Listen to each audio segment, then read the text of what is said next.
Good morning, students. As you all are aware that we are studying ledger. So this is the question that I already have sent you people. So let's not discuss the question. Let's move towards the solution.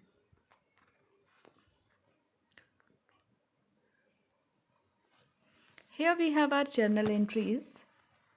And the first journal entry that we have is cash account debit to sales account. So as you can see here that I have noted 1, 2. Like cash is going to be our first account. Sales is going to be our second account. Then we have Ram's account debit to sales account. So Ram is going to be our third account. Sales, since we already have prepared, so we'll not be preparing it again because we need to prepare one account only once. Then we have purchases account debit to cash account. Since we have already cash prepared, so we'll not be making cash again, but purchases will be our fourth account. Then we have purchases account debit to Mr. X's account. So purchases to we already have prepared. X will be our fifth account. Then X's account debit to purchase return account. Since X to we already have prepared, so the sixth account is going to be purchase return. Then X's account debit to cash account to discount received account. Cash we have, X we have, but we do not have discount received. So it will be our seventh account. And last entry we have is cash account debit, discount account debit to Ram's account. So since we have prepared cash, we have prepared Ram. So our last account will be discount allowed account. So here as you can see that I have prepared cash account, sales account, Ram's account, purchases account, and the remaining accounts are on another page. Acha, first of all, very important thing. The format of ledger, as I already have told you, date, particulars, JF amount, debit side, and date, particular JF amount, credit side. But since we were having shortage of space, so we did not prepare date and JF ka column, but you have to prepare it. So moving towards, as you can see in your journal entry that you already have noted down, the first journal entry that you have is cash account debit to sales account. So since here we have cash on debit side, so we'll move to cash account. We'll move to cash account, and here on the debit side we'll write to sales account. Since cash is debited, so we are writing on cash card debit side to sales account. As I have discussed with you people yesterday, that whatever is debited will write in its debit but not its own name. We have to write the name of the opposite party. So here the opposite party that we have is sales. So we'll write here cash ke debit mein to sales account. At the same time, sales is credited. So we'll go to sales account, and on the credit side we'll write by cash account 2 lakh. So you can see when one effect is on debit side, the another effect is on credit side. That means cash is debited, so sales is credited. So we'll show one effect on the debit side of cash and another effect on the credit side of the sales. Moving towards the next journal entry. The next journal entry that we have is Ram's account debit to sales account. Here Ram is debited. So we'll go to Ram's account, and on Ram's account at the debit side we'll write to sales account. Right? And sales again here is also credited. So on the sales credit side we'll write by Ram's account. Here also you can see one account is debited and another account is credited. So here we have In Ram's account, we have 50,000 ka sales on the debit side, and on sales, we have 50,000 by Ram at the credit side. Moving towards next journal entry. The next journal entry that you have is purchases account debit to cash account. Here your purchases is debited. So you will write at the debit side of purchases to cash account, and at the credit side of cash by purchases account. Right? Here also you can see this one is debited and this one is credited. So moving towards, as you can see, purchases debit, and that is why purchases is having debit balance. So we have written on the purchases debit side but the name of the opposite party, that is to cash. And on cash side, since it's a credit, so since it is credited, we have written on the credit side by purchases account the name of the opposite party. Okay, moving towards the next journal entry that you have is purchases account debit to excess account. Here also purchases is being debited. So on the debit side of purchases, we'll write to excess account. But here we have credited X. So since we have credited X, so we must pass the another effect on the excess account. Here we do not have excess account. Excess account is on the next page. So let's move towards. Here you can see excess account. Now, since the entry was purchases account debit to excess account, purchases was debited and X is credited. So here we have shown it by purchases 80,000. There also you can see X is having credit balance and purchases is having debit balance. So purchases debit side and X credit side, we have shown the effect but name of the opposite party. The next entry we have is excess account debit to purchase return account. Here what we have is we have returned some goods to X. So the entry is excess account debit.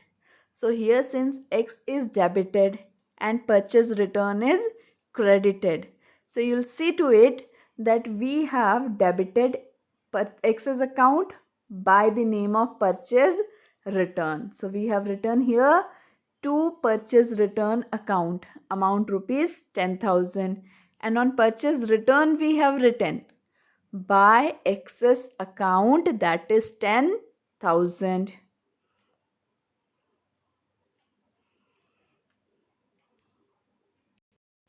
Okay, moving towards the next journal entry, and the next entry that we have is excess account debit to cash account to discount received account.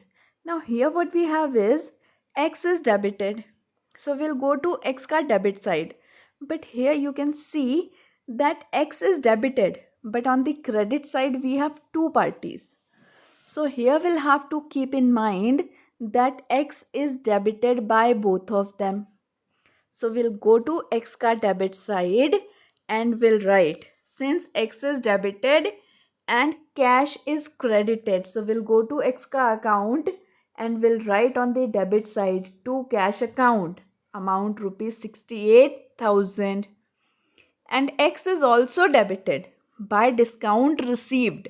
So we can write here to discount received account, that is 2,000.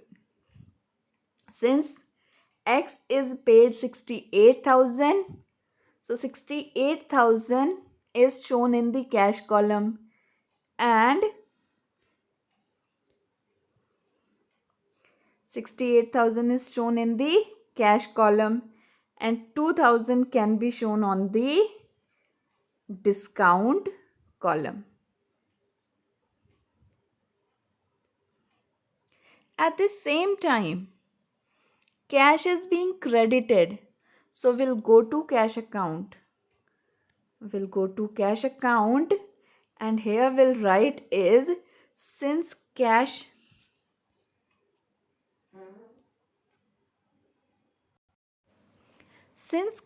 is credited, so on the credit side of cash we'll write by excess account, but the amount should be only 68,000. But the amount should be only 68,000. The amount should be only 68,000 that we have paid to X. That means the exact cash ka amount which is paid, not the discount amount. We are not supposed to show the discount amount here. Okay, here discount is also credited. But which discount? Here discount is credited in the name of discount received account. So since it's a discount received, so we have to prepare discount received account also. And here we have prepared discount received account since it is credited.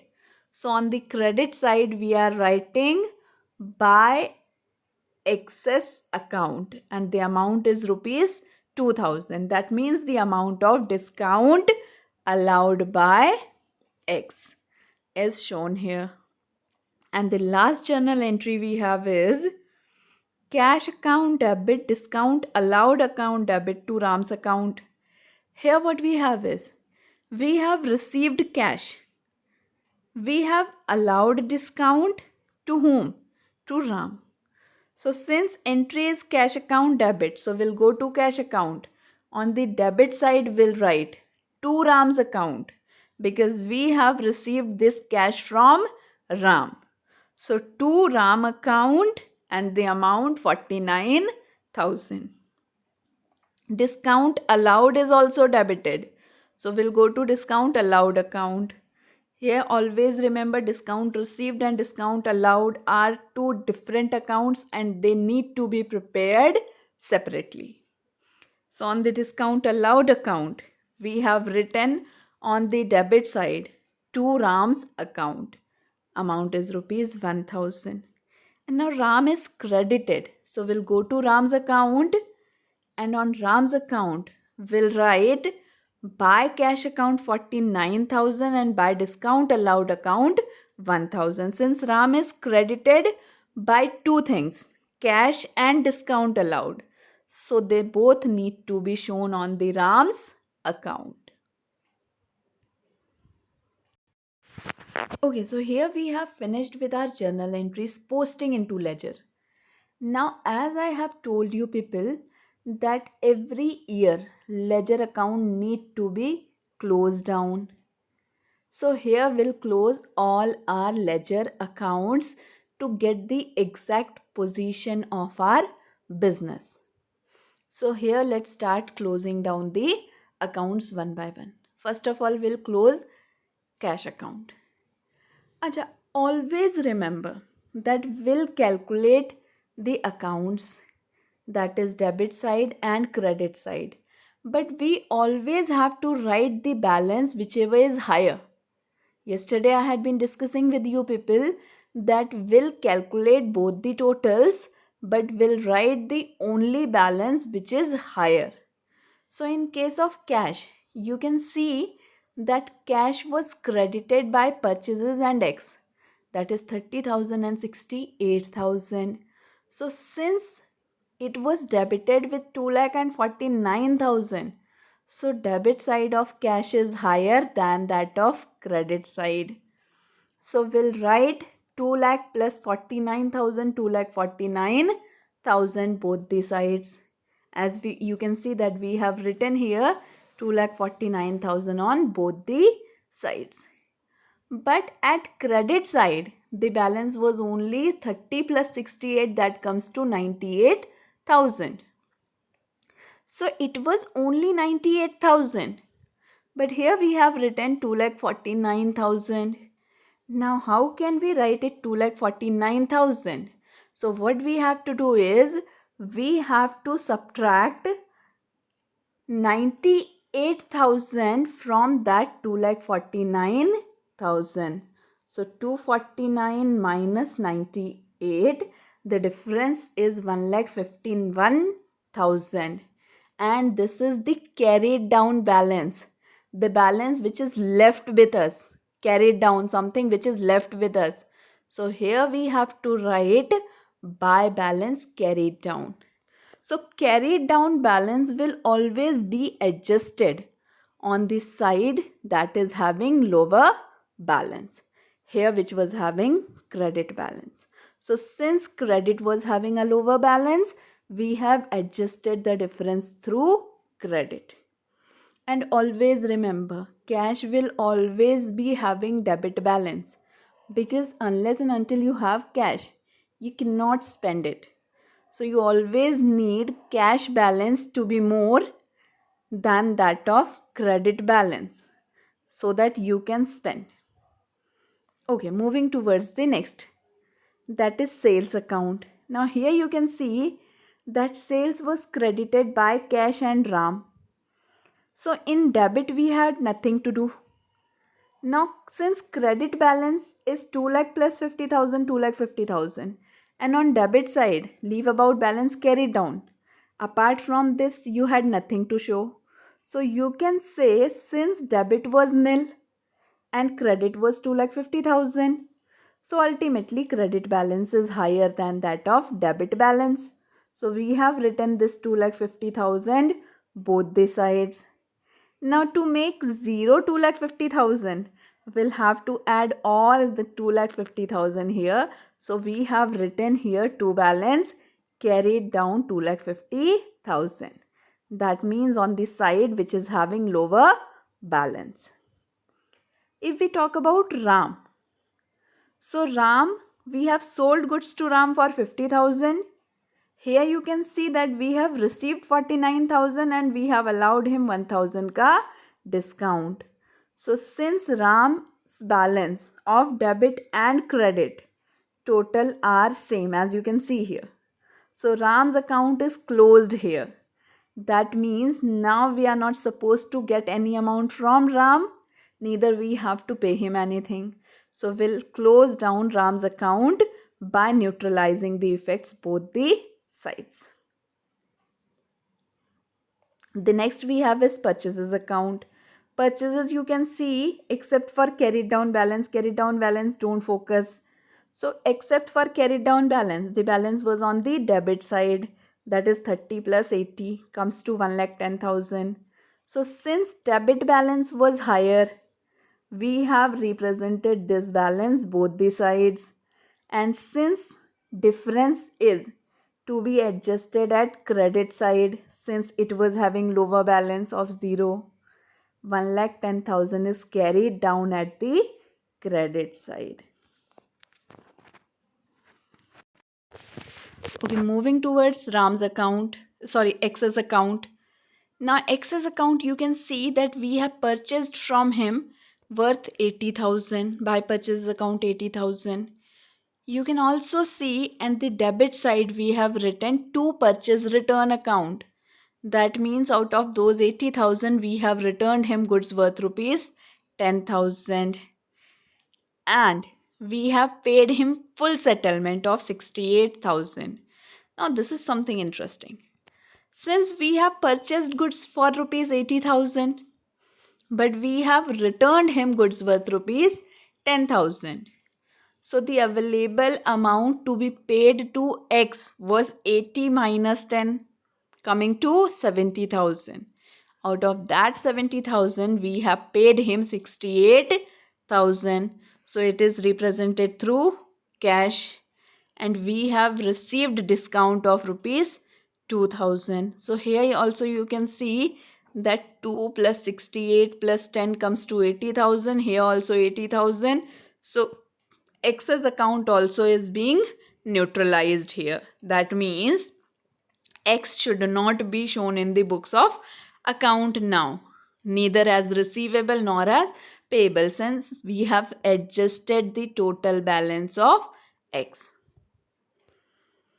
The next account, purchase return. It was having only one amount at the credit side by X's account. So since it was having credit balance, we'll adjust the difference at the debit side. Same case for discount received account. Discount received was at the credit side, so we'll adjust the difference at the debit side. And lastly, the same for the discount allowed. Since discount allowed was having debit balance, so we have adjusted difference at credit side, that is why balance carried down rupees 1000. This way we'll close our accounts. Okay, the last thing you can see here, then in every account, after every account, while calculating, we have drawn two lines at the end. This two line funda says when you have drawn two lines at the end, it will not be taken for further calculation. Once you draw two lines, it means that this amount will not be taken for further calculations. So hope you guys are clear with this topic now. Stay home, stay safe. Thank you.